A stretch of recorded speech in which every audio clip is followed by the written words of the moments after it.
มาแต่ใส่น้อนี่มาแต่บ้านเพชรค่ะฮะมาแต่บ้านเพชรค่ะบ้านเพชรซื้อมาจากไหนล่ะลูกชื่อว่าน้องลิลลี่ค่ะชื่อจริงเด็กหญิงทันชนกค่ะดีมาออดิชั่นเดียแม่ค่ะอายุ10 ปี12 ปี12ป้าโถทุกคนเอ่ยเสียงวิหกอาจจะค้นพบเพชรเม็ดงามอีกคนหนึ่งแล้วหน้าตาสะสวยใส่ได้ในวัยเพียงแต่12 ปีหน้าตาออกแนวหน้าทางดังคมออกแนวซอดฝรั่งจนเฮ็ดให้บอสนกพงศกรอดใจบ่ได้อัดคลิปและเอาขึ้นไปออดิชั่นอยู่เทิงเวทีทันทีทันใดสบายดี FC แฟนคลับทุกท่านมาพบมาพ่อกันคลิปนี้โอ้ยมีเรื่องราวดีๆจากฝากฟังวงเสียงวิหกตั้งแต่ค่อยติดตามเฮ็ดข่าวเฮ็ดคลิปเกี่ยวกับเสียงวิหกนี่บ่แท้บ่ว่าทั้งบอสนกพงศกรจะบ่เอาศิลปินเนาะที่มาสมัครขึ้นออดิชั่นนะก่อนหน้าค่อยจะมาติดตามนี่อาจจะมีอันนี้ค่อยก็บ่แน่ใจค่อยบ่ฮู้แต่หลังจากค่อยมาติดตามนี่หากะเห็นนางอันนึงผู้น้อยๆหั่นเนาะแล้วมาผู้นี้เป็นผู้ที่สองค่อยหากะเห็น2 คนนี่ได้ขั้นกรณีว่าบ่มีจุดเด่นบ่เปล่งประกายบอสนกบ่แนมเห็นอนาคตคงจะบ่เอาขึ้นออดิชั่นอยู่บนเวทีในค่ำคืนที่ผ่านมานี่มีเด็กหญิงอายุ12 ปีหน้าทางดังคมผิวพรรณขาวพองใสสูงยาวอาลาดในวัยอายุ12 ปีแต่ว่า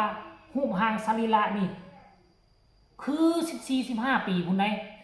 ขึ้นไปแสดงความสามารถออดิชั่นผ่านผู้ชมการฟ้อนการออกท่าทางลีลาถือว่าผ่านแต่ว่าห้องเพลงก็จะขาดเขินๆในอะไรนึงเพราะว่าตื่นเต้นว่าเสน่ห์ทานผู้ชมเอ้ยขั้นท่าผู้ใดเห็นแล้วก็มักคือกันกับค่อยเพราะหน้าตาเรางามหน้าทางหลังคมคือลูกฝรั่งค่อยก็มักแล้วเรื่องรูปร่างสรีระการออกลีลาท่าทางการฟ้อนนี่ผ่านแต่ว่าการห้องเพลงนี่นะอาจจะการห้องเพลงนี่ก็อาจจะฝึกฝนล่อหลอมอีกจักหน่อยนึงให้น้องผ่านสนามให้น้องผ่าน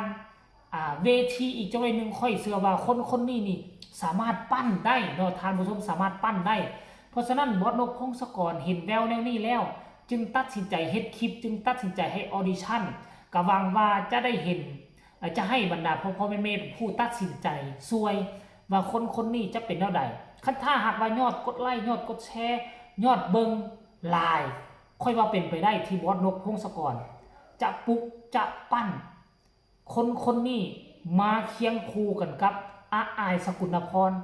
เนาะอายุอานามกับไล่เลี่ยกันอาอาย13 ปีน้องน้อยคนนี้อายุ12 ปีเหตุการณ์จะเป็นแนวใดให้ทุกคนไปชมคลิปนี้น้ำกันเลยวินาทีขึ้นห้องเพลงและก็ออดิชั่นลีลาท่าทางหน้าตาสะสวยคือค่อยเว้าแทบอ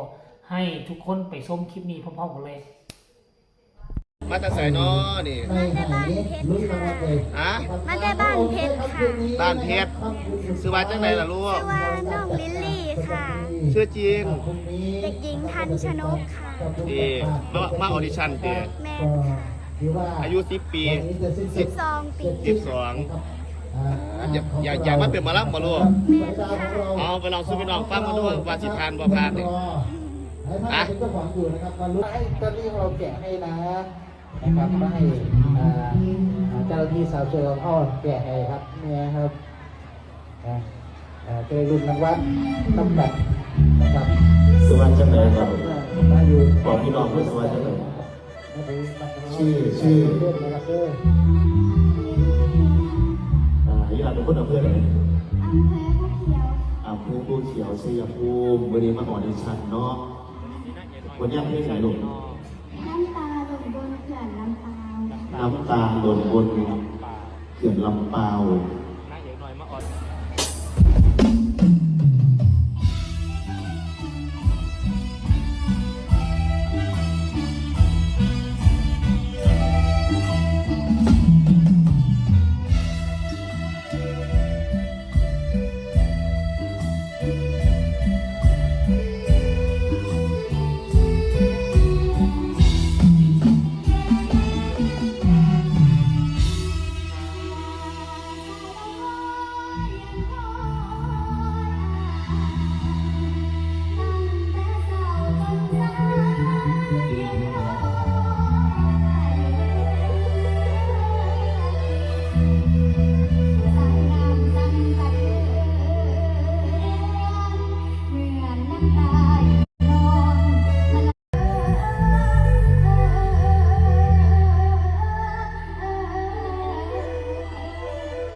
กวนดนตรีได้ไหม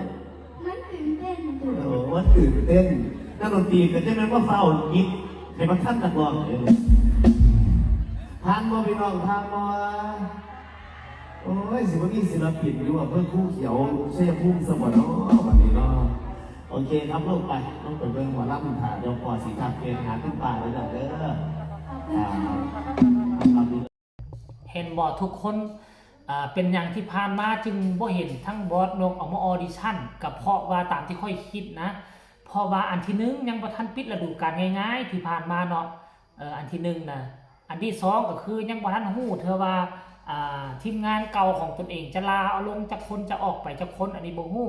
แต่ว่าช่วงนี้มันช่วงใกล้จะปิดฤดูกาลแล้วเนาะก็เลยว่าอยากเฟ้นหาศิลปินหน้าใหม่แล้วเพิ่นก็ประกาศฮับแน่และอีกอย่างหนึ่งก็อาจจะมีแววว่าอาจจะมีคนลาลงได้บอกก็เลยอยากได้คนมาทดแทนก็เลยเห็นน้องๆมาสมัครแล้วก็เลยบอสนกพงศกรก็เลยผู้ใดพอเป็นจุดเด่นผู้ใดคงจะเป็นผู้ที่บอสนกพงศกรเลือกไปเพราะว่ามีคนส่งไปหาทางแชทบอสนกพงศกรเกือบแตกส่งทั้งลีลาท่าทางส่งทั้งหน้าตาส่งทั้งคลิปวิดีโอที่เขาห้องร่ำทำเพลงนั่นมาให้บอสนกพงศกรแล้วบอสนกพงศกรก็เลือกเอาไว้และก็คงจะถึกอกถึกใจผู้ใดก็เลยบอกให้มาเจอกันหลังเวทีคงจะเป็นแบบนี้ท่านผู้ชมมาเจอกันหลังเวทีแล้วก็เลยเอาขึ้นความจริงแหละน่าจะเป็น1 ใน 4 หน้า 5 คนที่บอสนกพงศกรเลือกเอาไว้แล้วนั่นแหละท่านผู้ชมกะวังว่าน้องน้อยเรานี่ที่มีโอกาสขึ้นออดิชั่นก็จะได้รับความโปรดปรานจากบอสนกพงศกรกับบอสนกก็แล้วกันขอให้โชคให้มาขอให้ได้เป็นศิลปินประจำวงเสียงวิหกเพราะว่าขั้นผู้ใดมาตกอยู่นี่ก็ซ้ำตกถังเข้าสารมีงานตลอดปีมีงานเกือบ300 งานพุ่นแหละนอกจากนี้แล้วก็ยังผู้บริหารดีบริหารคือลูกคือเต้าแบบว่าบ่ค่อยให้บ่ค่อยด่าแม่บ่คือวงอื่นในประชุมกันนำใดละด่ากันพงเอาขึ้นมาด่าให้คนอื่นเห็นให้แบบลักษณะขายขี้นุ่งขายขี้หน้ากันบอสโนนี่บ่ค่อยมีแล้วนี่บ่ค่อยมีท่านผู้ชมคันเจ้าบ่นักหนาสากันนี่เขาบ่อันนั้นให้เจ้านอกจากว่าสิมาลักเล็กขโมยน้อยเฮ็ดให้วงเขาเสื่อมเสียหายอันนั้นค่อยว่ากันใหม่เนาะเฮาก็มาติดตามกันตอนต่อไปว่าผู้ใดจะเป็นผู้โชคดีเพราะว่าได้ยินข่าวว่าเอาหลายคนเติบเด้ 3-5 คนพุ่นที่บ่ฤดูกาลที่มาเด็กมาพุกปั้นท่านผู้ชมบ่อยากได้คนเก่งมาจากวงอื่นอยากได้คนที่มาพุกปั้นเอาบ่รู้ว่าแม่นแล้วนี่แหละคันคนเก่งมานี่ค่าโตก็สูงเขาก็บ่ฟังความเขาว่าเขาเก่งแล้วเขาผ่านสนามแล้วเอาคนที่บ่เคยผ่านสนามมาบ่มเพาะเอาเขาจะฟังเขาจะเดินตามสิ่งที่วงกำหนดไว้ท่านผู้ชม FC แฟนคลับก็ให้ทุกคนกดไลค์กดแชร์ไปซะคลิปนี้ใครมีคำคิดคำเห็นอยากส่งกำลังแห่งใจไปให้น้องน้อยคนนั้นก็ส่งมาได้ทางใต้คอมเมนต์สำหรับคลิปนี้ลาท่านผู้ชมไปก่อนสบายดี